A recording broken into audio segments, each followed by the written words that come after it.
Hi, I'm Vishnu Chaudhary. Welcome to my channel Exceptional Dialogue.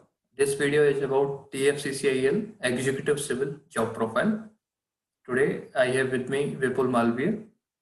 विपुल ने इससे पिछले video में हमको TFCCIL का जो रिक्रूटमेंट प्रोसेस है उसके बारे में कंप्लीट इन्फॉर्मेशन दी थी कि टेक्निकल में किस तरीके के सवाल पूछे जाते हैं और नॉन टेक्निकल को किस तरीके से टारगेट करना चाहिए। वो वीडियो अगर आपने नहीं देखा है तो वो वीडियो जरूर देखिए, उसका लिंक भी मेरे डिस्क्रिप्शन में दिया हुआ है।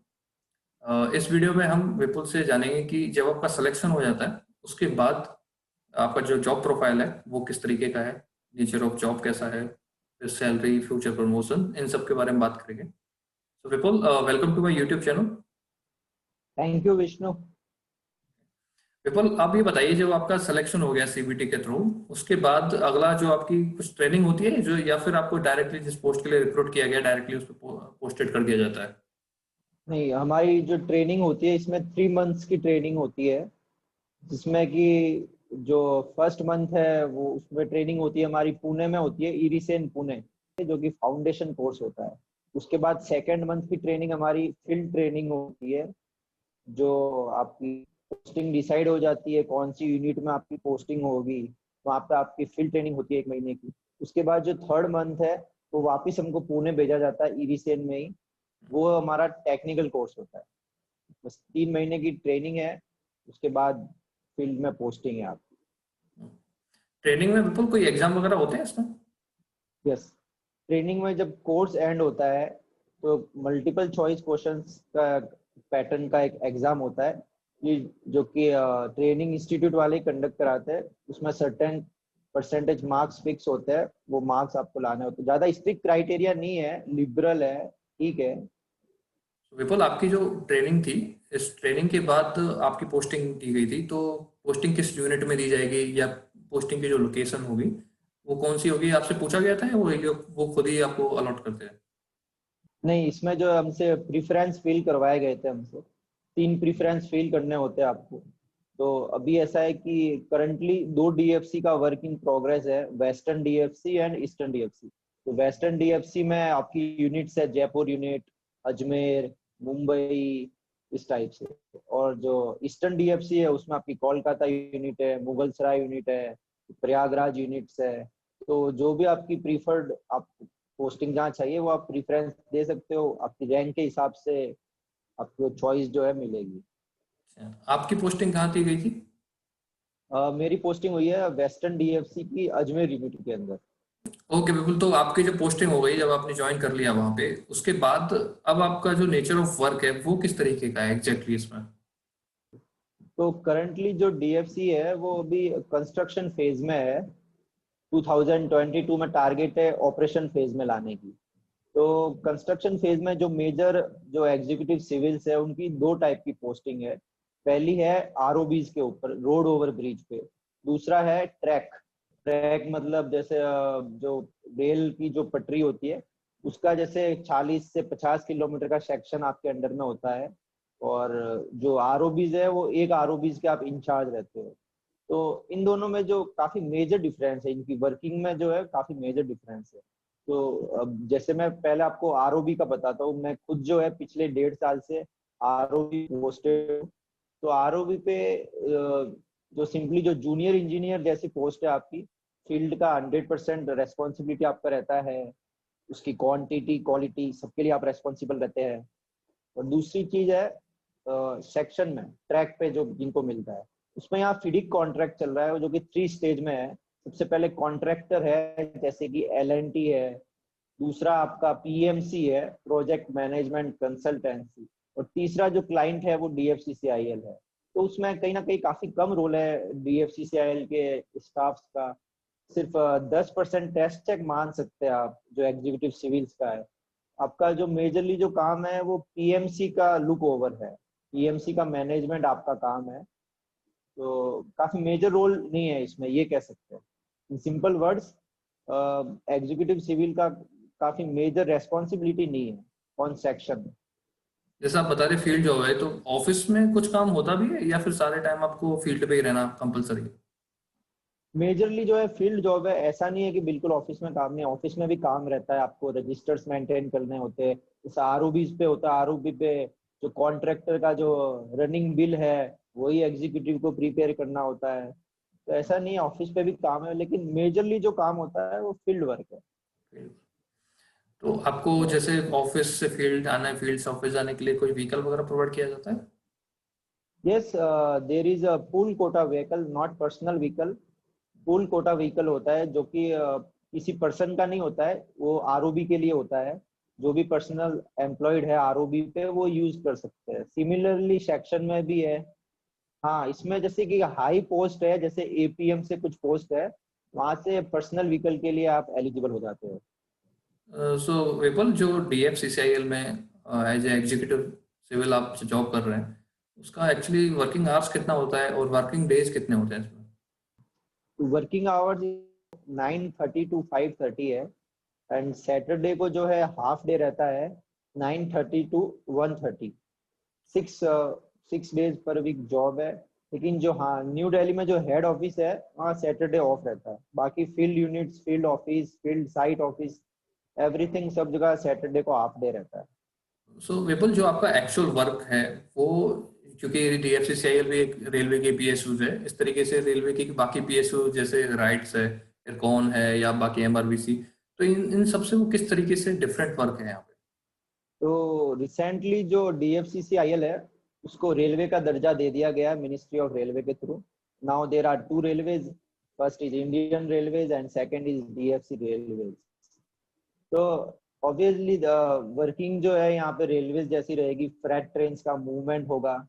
अभी कंस्ट्रक्शन फेज में अगर वर्किंग का देखें तो अदर जो PSUs है रेलवे मिनिस्ट्री के, उसमें वो कहीं ना कहीं कंसल्टेंसी सर्विस वगैरह देते हैं। जैसे राइट्स और इरकॉन वगैरह है, वो एज अ कॉन्ट्रैक्टर काम करते हैं। तो क्लाइंट वाली फीलिंग जो है वो वहाँ नहीं मिलेगी। तो DFCCIL है उसमें आप क्लाइंट वाली फीलिंग मिलेगी। तो पर्सनली आई फाउंड कि DFC में काम करना as compare to other PSUs अच्छा है। विपुल, जो जॉब है एक्चुअली, क्योंकि आप बता रहे हो मोस्ट ऑफ द टाइम आपको फील्ड पे रहना पड़ता है, साइट पे आपके सुपरविजन में काम हो रहा होता है, तो कितना चैलेंजिंग होता है ये जॉब आपके लिए? यस, आई एम, जैसे कि मैं आरओबी पे पोस्टेड हूँ, तो ऑब्वियसली हर हर रोज कुछ ना कुछ चैलेंज रहता ही है।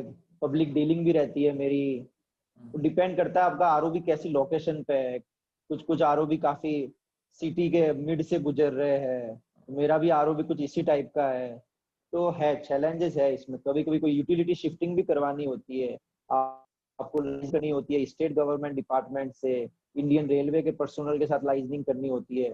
तो ओवरऑल अच्छा एक्सपीरियंस है। सो विपुल, आई थिंक हमने जो जॉब प्रोफाइल के बारे में जो इन्फॉर्मेशन है वो कवर कर लिए। Now will talk about the salary.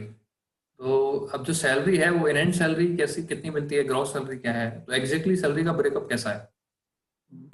तो जो एग्जीक्यूटिव पोस्ट है वो E0 स्केल पे रखा गया है उसको।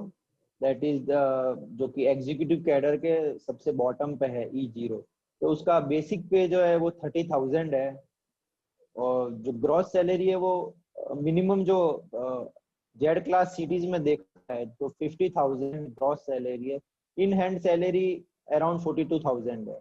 इसका ब्रेकअप देखा जाए तो 30,000 बेसिक पे है, उस पे 35% आपका जो PSU का जो पर्क्स एंड अलाउंसेज रहता है, और DA मान लो आप 17-18% DA हो गया।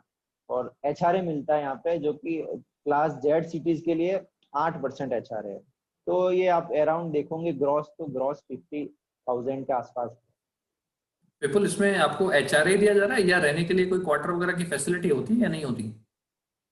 जो क्वार्टर जो है DFC के वो अंडर कंस्ट्रक्शन है, वेस्टर्न DFC के अंदर।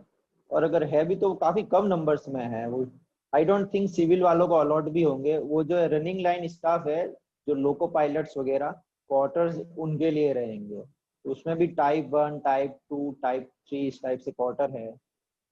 अभी करंटली किसी को भी प्रोवाइड नहीं किया गया है WDFC में। In future quarter definitely quarters वगैरह होंगे इसमें भी। विपुल, अब हम बात करते हैं कि अदर फैसिलिटी के बारे में, आपको कुछ इसके अलावा कोई फैसिलिटी दी गई थी वहाँ? हाँ, अदर फैसिलिटीज जैसे लैपटॉप का प्रोविजन है। लैपटॉप का 35,000 लैपटॉप के लिए मिलता है आपको। 8,000 मोबाइल के लिए है। 2,000 रुपीज ब्रीफकेस अलाउंस है। 90,000 फर्नीचर अलाउंस मिलता है। तो ओवरऑल जो अदर अलाउंसेज है वो काफी अच्छे हैं, डायनेमिक है as compare to other PSUs of railway ministry. तो अच्छा है मतलब। विपुल, जैसा आपका सिलेक्शन होता है और जो पहली पोस्टिंग है वो आपकी एज ए एग्जीक्यूटिव सिविल है, तो फ्यूचर प्रमोशंस डीएफसी में कैसे हैं? प्रमोशन एग्जीक्यूटिव से अगली जो पोस्ट है वो सीनियर एग्जीक्यूटिव है, जिसमें 4 इयर्स का रेजिडेंसी पीरियड काउंट होता है। और सीनियर एग्जीक्यूटिव के बाद 3 इयर्स में आपके प्रमोशंस है। तो सीनियर एग्जीक्यूटिव के आफ्टर 3 इयर्स आप मैनेजमेंट कैडर में जाते हैं, जूनियर प्रोजेक्ट मैनेजर, उसके बाद आप असिस्टेंट प्रोजेक्ट मैनेजर, फिर मैनेजर। इस टाइप से काफी सारी पोस्ट है आगे। बिल्कुल, ये बताइए जो कैंडिडेट्स जो एएससी गेट के लिए प्रिपरेशन कर रहे हैं या जो सिविल सर्विस के लिए प्रिपरेशन कर रहे हैं, अगर वो डीएफसी ज्वाइन करते हैं तो बाद में क्या वो उसके साथ साथ प्रिपरेशन कर सकते हैं अपनी कंटिन्यू? अगर डेडिकेशन लेवल अच्छा है तो आप प्रिपरेशन कर सकते हो, क्योंकि यहाँ थोड़ा सा टाइम कम मिलता है, जहाँ तक मैंने देखा कि थोड़ा सा हेक्टिक वर्क रहता है। और डिपेंड करता है आपका कंट्रोलिंग ऑफिसर कैसे, आपके रिपोर्टिंग ऑफिसर कैसे है। अगर वो कोऑर्डिनेट करते हैं तो डेफिनेटली काफी स्मूथली आप प्रिपरेशन कर सकते हो। आप लीव वगैरह अगर आपका बॉस परमिट करता है, आपको छुट्टी देने के लिए परमिट करता है, तो आप लीव्स लेके भी जो है प्रिपरेशन कर सकते हो। ओवरऑल आपका डेडिकेशन लेवल है और आपका बॉस जो है वो कैसा है, उस पर डिपेंड करता है प्रिपरेशन। हाँ बिल्कुल, क्योंकि जैसा आपने बताया कि आपने फरवरी में आपने ज्वाइन किया था डीएफसी को, और आपने इंजीनियरिंग सर्विस 2019 में अक्टूबर में आपका सिलेक्शन हुआ था, और उसका जो कि मेंस जो था वो एक्चुअली जून में हुआ था। तो आपने खुद भी शायद जॉब के साथ तैयार रह के आपने सिलेक्शन लिया था अपना? हाँ, मैंने जॉब की तैयारी की है। जो भी मेरा जैसे 5:30 तक टाइमिंग है, तो 6-7 बजे तक मैं घर जाता था। उसके बाद मैं रात को 12 बजे तक जैसे पढ़ाई करता था। डेडिकेशन लेवल अच्छा था मेरा।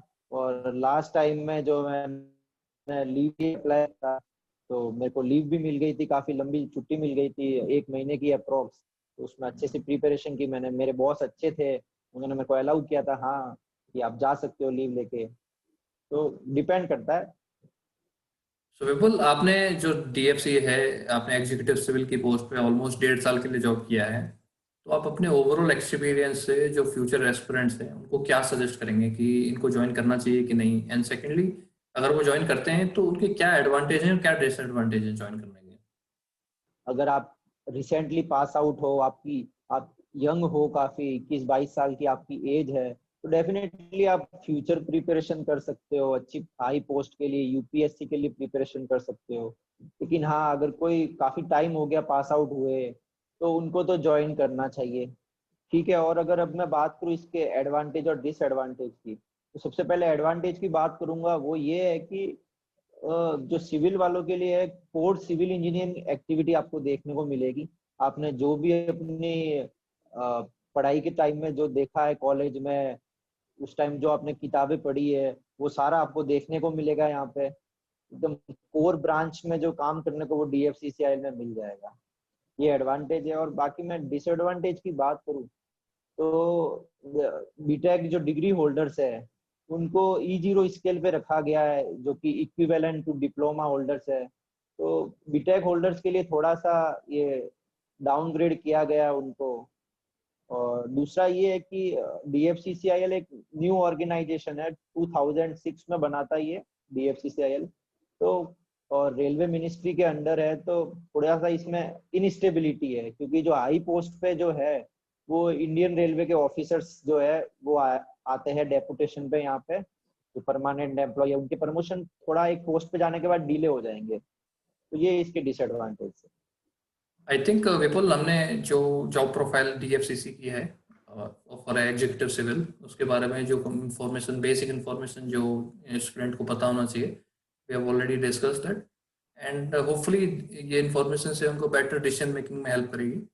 And thank you so much for sharing all this information, giving me time. Thank you Vishnu. Okay, and thank you guys for watching this video also. अगर आपने जो डीएफसीसीआईएल का जो रिक्रूटमेंट प्रोसेस है उसका वीडियो अगर नहीं देखा है तो वो वीडियो जरूर देखिए, उसका लिंक भी डिस्क्रिप्शन में है। And thank you for watching this video.